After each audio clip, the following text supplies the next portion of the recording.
Aduh, tapi mana nak orang? Kaki bisa nak? Sudah lama nak orang ya. Dah belok sana nak no. Dia lantur ambil ambil. Misi om. Ayo kawan, cepat. Jangan sampai ketinggalan jejak.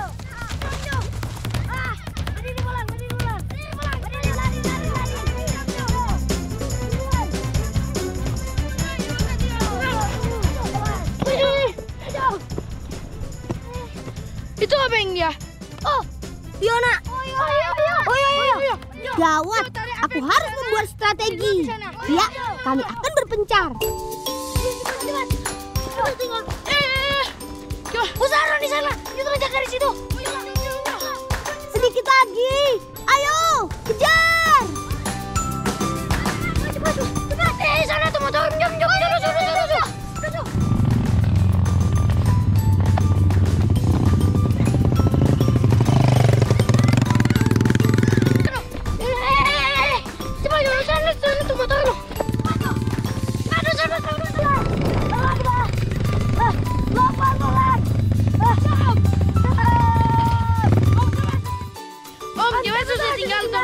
Dari tadi udah tunggu nih, tahu udah ke mana? Oh, baru keluar main kok orang. Ini naik aja, ini dua naik sana. Naik mau cepat, semua ujang. Ahai, akhirnya kami berhasil. Marjo torang berangkat.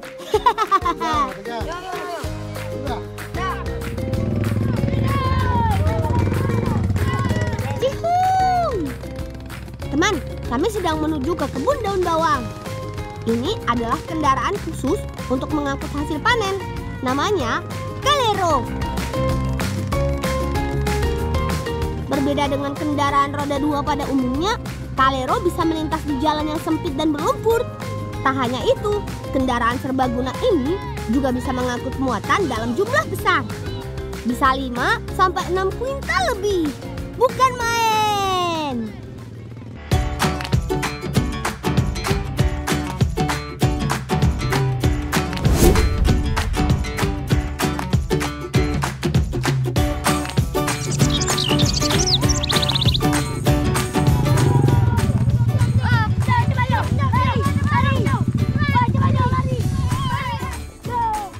Pamanku bilang panen daun bawang tidak boleh dilakukan saat sedang hujan.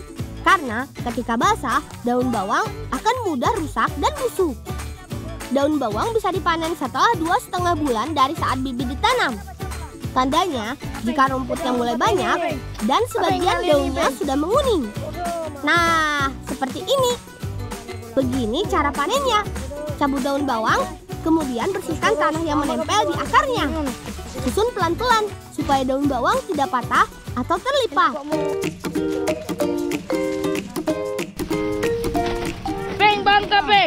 Bangka. Yo. Daerah dataran tinggi Modo Inding punya curah hujan yang tinggi sepanjang tahun. Itulah sebabnya daun bawang harus langsung dibawa pulang ke rumah. Selanjutnya, nanti di rumah daun bawang masih akan dirapikan dan diikat dulu sebelum dijual. Sudah Surapi itu pulang. Sudah. Kita naik di mana? Yang boleh naik sini mau rusak. Oh ya, kotoran di mana? Jalan Jo. Oh iya. Ini kasih Pak Mama ini mau bikin malabar. Oh mana? Oh, besar. Makasih Amelia. Makasih mau pergi. Mau pergi. Terima kasih Paman. Kami akan langsung pulang ke rumah.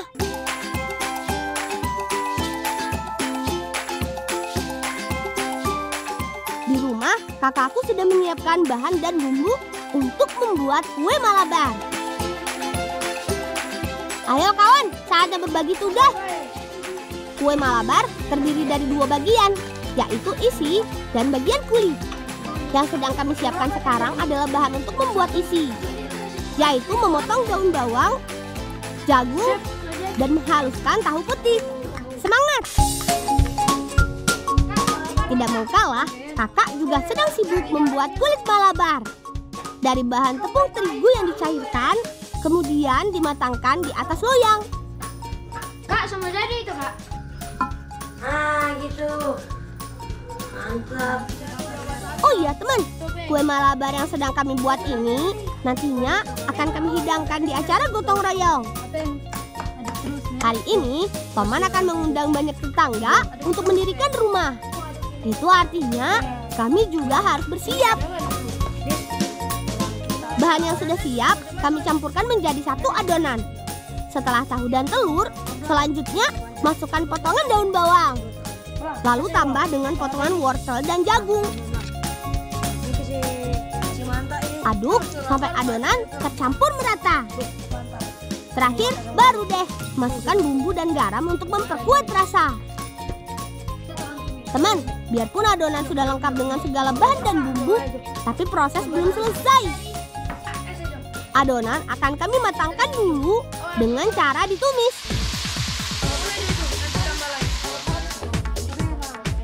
Isi malabar ini akan matang setelah dimasak kurang dari 15 menit. Selanjutnya, adonan isi akan kami masukkan ke dalam kulit malabar. Caranya dengan dilipat seperti ini. Teman di rumah sudah pernah coba membuatnya belum? Hayo! Tidak mudah memang, harus pelan dan penuh kesabaran. Kalau tidak, kulit malabar akan pecah dan isi malabar akan terhambur keluar saat digoreng. Sreng, sreng. Meskipun kulit dan isi sudah matang, tapi kakak bilang untuk membuatnya lebih renyah, malabar masih harus digoreng lagi.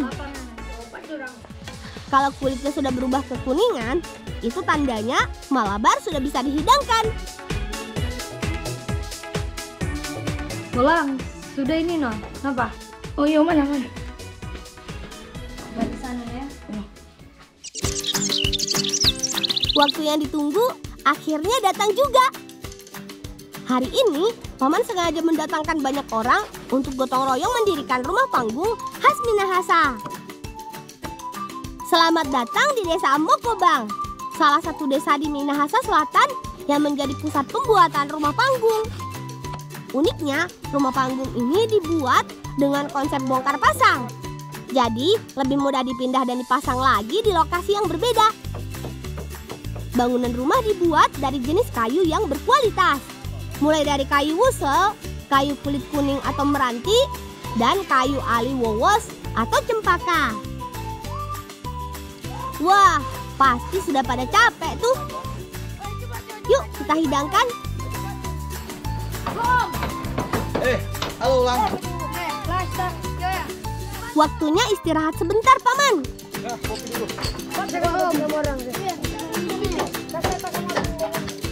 Mari, silahkan nikmati dulu kopi dan kue malabar buatan kami. Oh, mantap ini lukis bolang. Selamat makan. Mantap ya.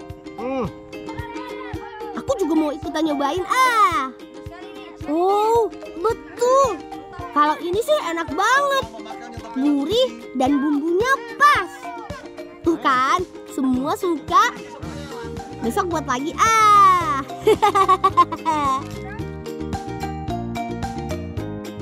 Yuk, Paman, saatnya kembali bertugas.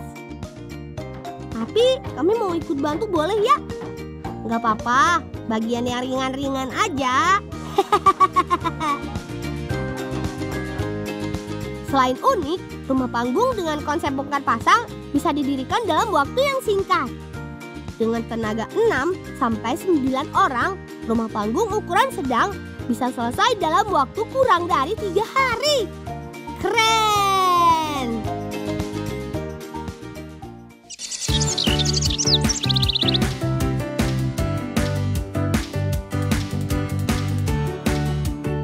Teman, hari ini kami sedang ikut Paman mencari lobster di Danau Moat, salah satu danau kebanggaan warga Kabupaten Bolaang, Mongondo Timur. Teman, sepertinya kami sudah sampai di tempat yang kami tuju.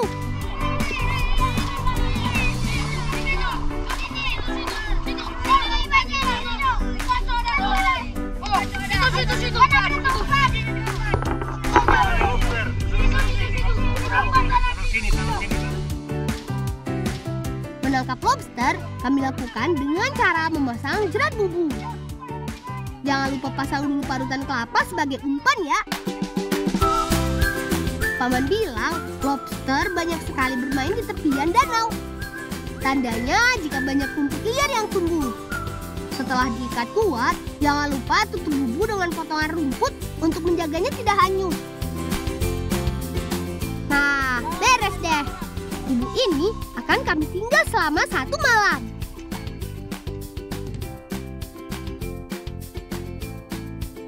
Di tempat lain, Paman mengajak kami untuk mengambil bubu yang sudah terpasang dari kemarin. Semoga saja kami beruntung ya teman. Nah, ini dia. Satu bubu bisa berisi antara 5 sampai 10 ekor lebih. Mantap.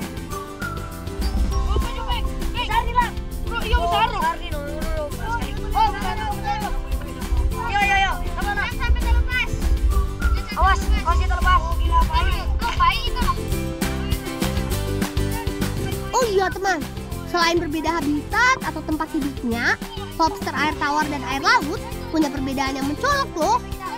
Biasanya, lobster air tawar berukuran lebih kecil dengan permukaan cangkang yang halus. Sedangkan jenis lobster air laut berukuran lebih besar dengan permukaan cangkang yang tidak rata.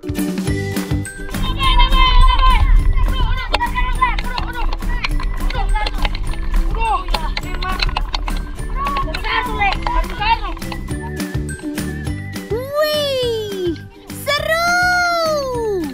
Biarpun hujan, tapi kami tetap semangat. Ayo teman, sedikit lagi. Om, kenapa sih habis itu sudah terlalu banyak? Ya sudah, semua pulang Tora. Boleh ada apa?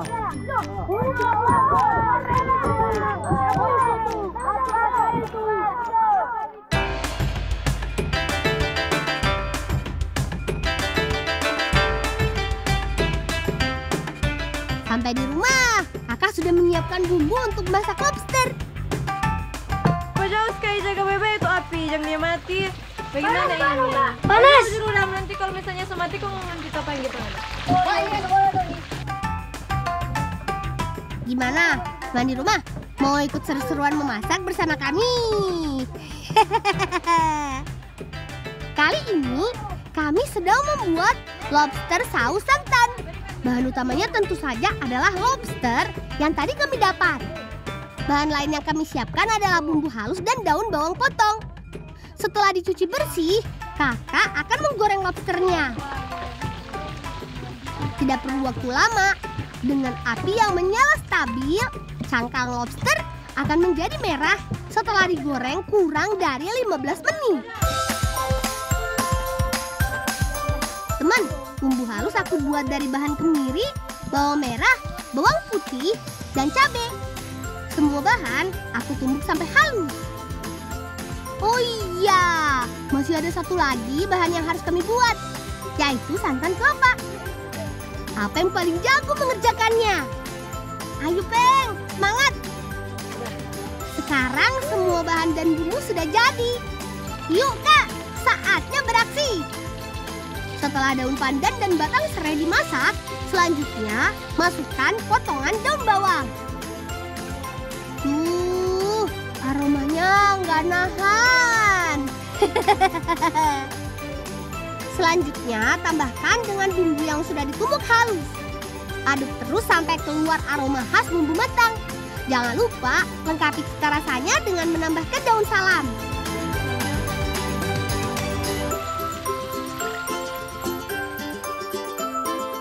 Santan kelapa dimasukkan sesaat setelah bumbu matang. Terakhir, masukkan potongan buah nanas biar rasanya semakin sip. Tunggu sampai mendidih dan angkat. Ini dia teman, menu makan kami siang ini, lobster kuah santan. Duh, bikin ngiler gak sih?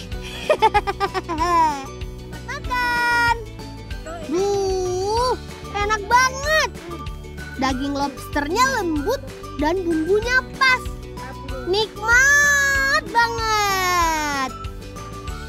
Oh ya, aku mau kasih kasih tunjuk cara makan lobster ala kami si Bolang Modo Ingging. Pertama, patahkan dulu cangkangnya, lalu kupas dan keluarkan daging lobsternya. Setelah itu, cocol sedikit ke sausnya. Juara! Eits, masih ada potongan nanasnya juga. Enak banget. Tunggu. Sepertinya makan lobster aja belum cukup nih. Masih ada yang kurang deh. Woi teman-teman, coba mempuas kita ini loh. Apa? Masih lapar. Oh, tak sudah apa mau ambil? Ini tuh. Mana? Makan tuh. Makan puas-puas. Apapun makannya, wortel tidak boleh ketinggalan dong.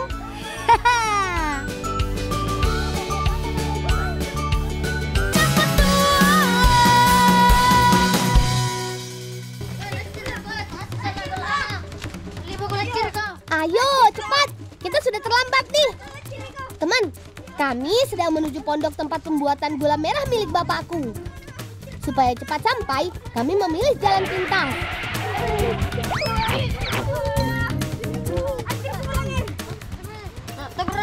Lecir kau. Lecir buka. Libu kau. Lecir kau. Waduh. Hati-hati kau anu. Ini memang lebih besar. Ibu kau. Aku. Perkenalkan teman, ini adalah bapakku. Setiap hari, bapak sibuk di kebun untuk membuat gula merah. Gula merah dibuat dengan cara sederhana dari nira pohon aren. Syukurlah kami datang tepat waktu. Oh iya teman, setiap datang kemari, kami biasa membuat sokdri raulame. Laman tempat. Mana itu anu?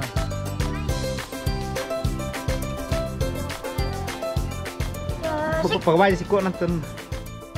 Sokdri raulame dibuat dari bahan daun singkong dan nira aren. Tapi tidak sembarang nira, harus nira matang yang hampir menjadi gula. Begini cara membuatnya. Ikat daun singkong seperti ini, kemudian matangkan dengan mencelupkan ke dalam nira yang mendidih. Sebentar saja, cukup 5-10 menit. Lalu putar untuk memastikan setiap bagian daun sudah tercelup semua. Lalu angkat dan dinginkan.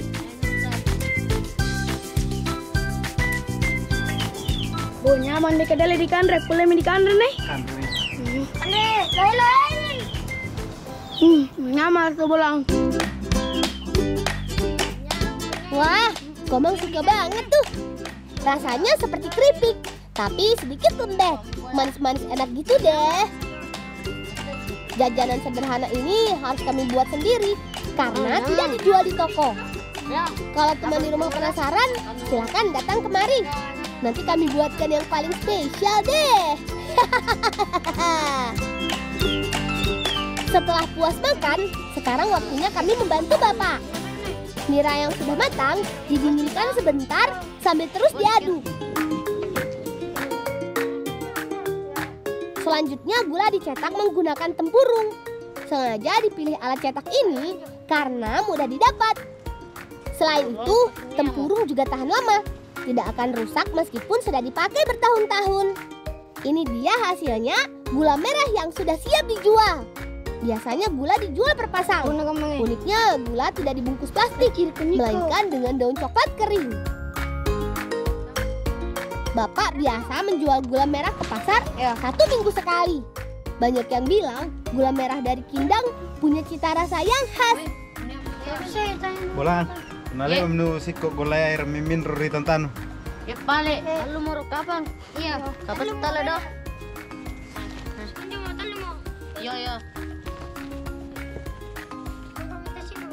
Indra mau lagi. Indra mandi. Pelan-pelan kong ira kolan rip te halu.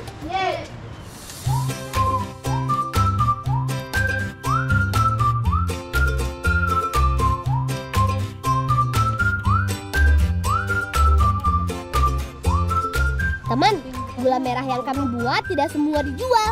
Ada sebagian yang digunakan sendiri. Karena banyak kue dan makanan tradisional yang menggunakan gula merah sebagai bahan utamanya.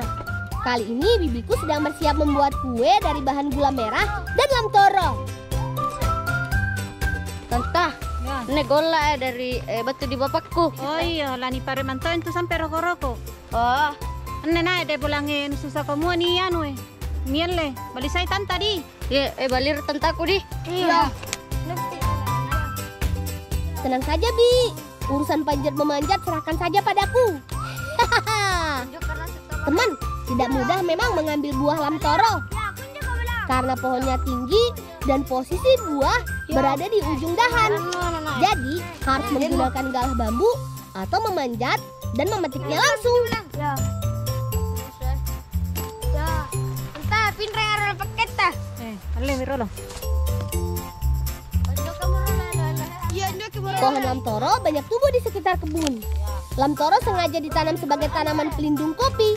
Selain itu, daun lamtoro juga biasa dimanfaatkan sebagai pakan ternak. Gimana teman? Sudah banyak belum? Oh, nyamang gitu teman-teman. Lo hemin nih. Ya lo hemin ni pulangin.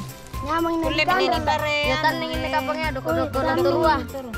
Terima kasih Belandi. Ya, menro kena naik. Beres deh. Yuk kawan, saatnya ikut Bibi membuat kue di rumah. Berangkat!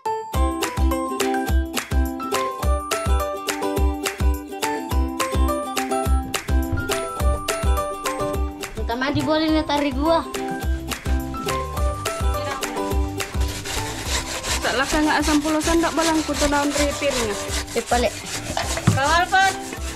Dalam dari pingas itu dah terus. Tan repot tante. Korek pada di. Oh, iya. Kare sa. Dalam dari pirang lah. Sigi di mana, Mi? Oh iya, korek pada di.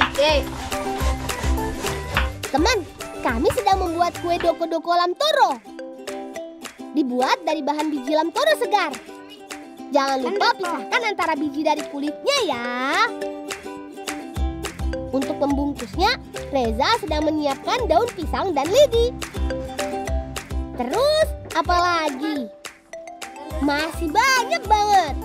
Aku sedang membantu Bibi membuat adonan. Bahannya ada santan kelapa, pati jagung, gula merah, dan parutan daun pandan. Oh iya teman, kue tradisional ini bisa dibuat dalam dua jenis, yaitu kue doko-doko gula merah dan kue doko-doko gula pasir. Selain berbeda bahan, tampilannya pun tidak sama. Ini tante lanturona. Boleh bikin terang.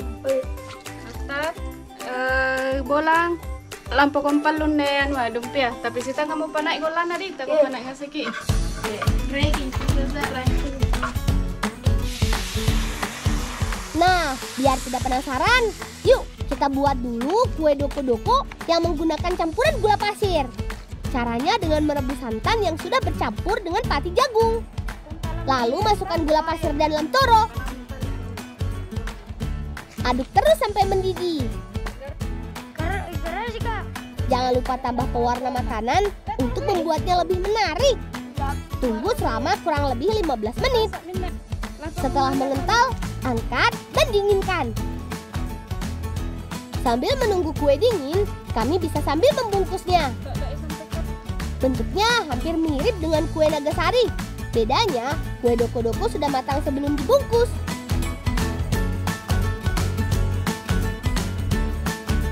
Nah, kalau yang ini adalah cara membuat kue doko-doko dengan campuran gula merah.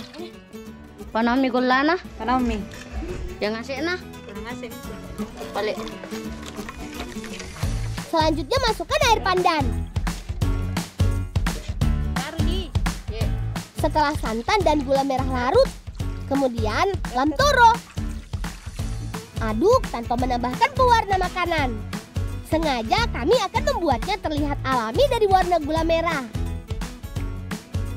Setelah sedikit mengental, angkat dan bisa dibungkus.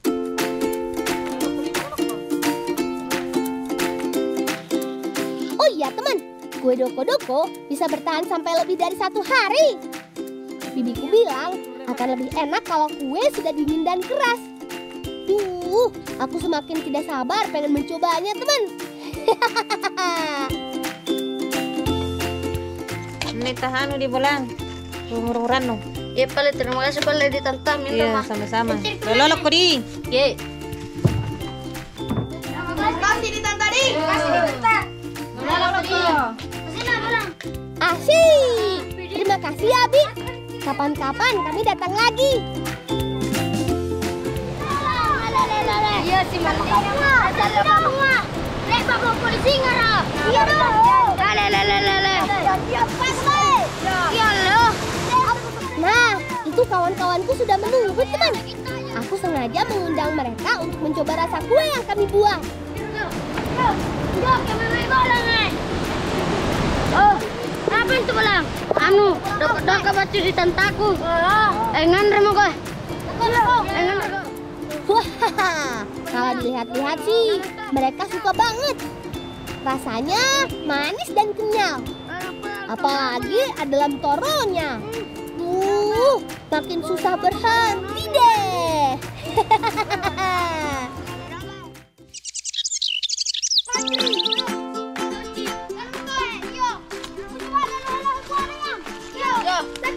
Banyak merah ya doh. Iya loh yang aja.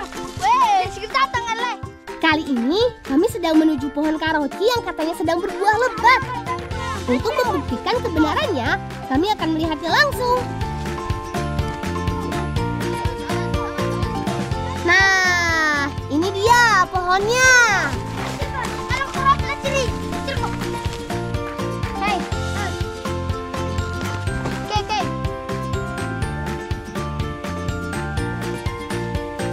Teman, pohon karoci punya banyak dahan, jadi cukup mudah untuk memanjatnya.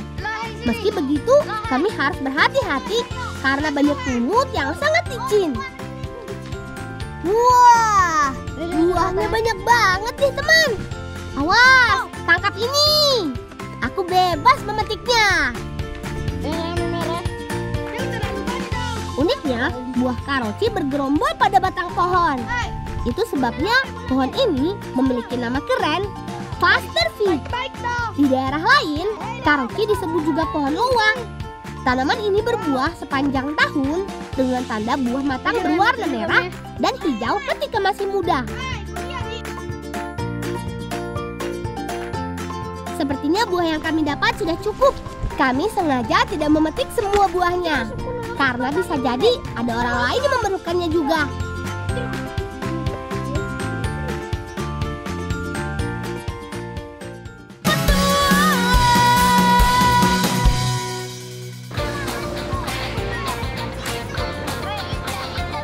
Teman, kami sedang membuat karoci PC. Bahannya cabai, gula, garam, dan buah karoci segar. Dalam bahasa Konjo, PC berarti pedas. Pertama, bersihkan dan belah buah karoci menjadi 2 bagian. Cara ini bertujuan untuk menghilangkan getah yang terdapat pada buah karoci. Lalu, siapkan bumbu untuk dihaluskan. Orang kaya biasa memanfaatkan buah karoci sebagai bumbu. Campuran karoci dan bumbu dapur biasa digunakan sebagai pelengkap untuk menyajikan menu ikan bakar. Tapi kali ini kami sengaja membuatnya menjadi hidangan makanan ringan yang bercita rasa pedas. Meski begitu, kami akan menambahkan sedikit gula merah. Jadi, biarpun pedas, tapi tidak kepedasan.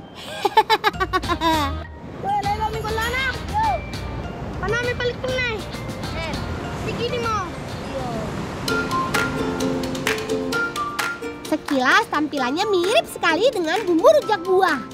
Hanya saja bumbu pedas ini adalah pelengkap untuk menikmati buah karoci yang pedas juga. Selamat makan.